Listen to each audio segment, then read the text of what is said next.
Welcome back to the channel, guys. Today we're going to take a look at my T1X and we're going to throw on a longer M-LOK rail, Arca rail, so we can get that bipod out farther and kind of even the score between the CZ and the Tikka T1X. So I'm going to show you all the parts I used and how I modified the parts that I did use to make it work inexpensively and effectively. So let's get to it.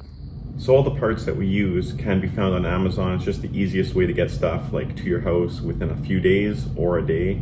It's really good. So most of my stuff I source from Amazon. So I'll show you all the stuff I used on this.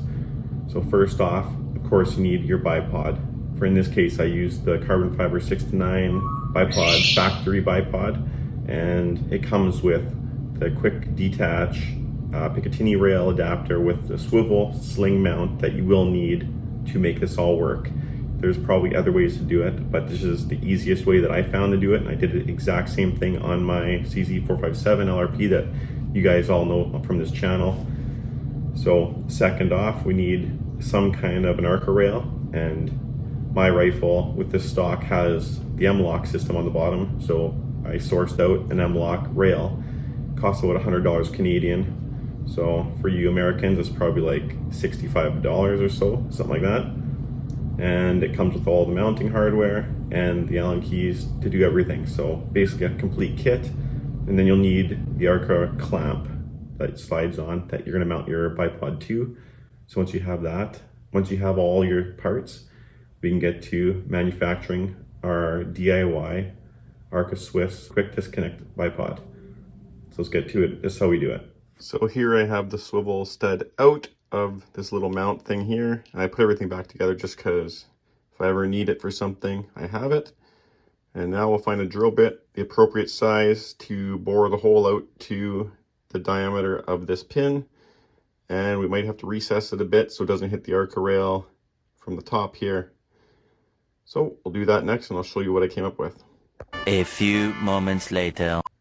So I bored the middle hole here out to 3/8 of an inch, and let's see if I can do this with one hand.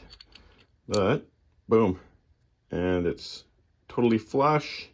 Didn't have to recess it at all because the holes are already kind of recessed. So now if we flip her over, swivel stud is there, ready to accept the bipod.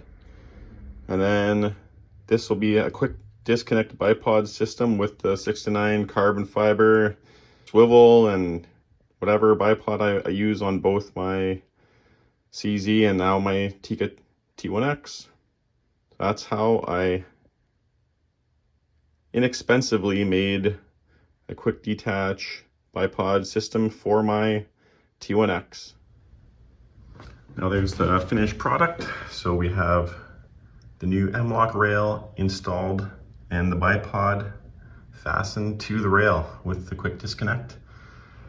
And now we can move the bipod out farther than the stock, which gives us more overall balance and more precise and stable platform to be shooting precision 22 with. Make sure we get the best precision out of our rifle for target shooting.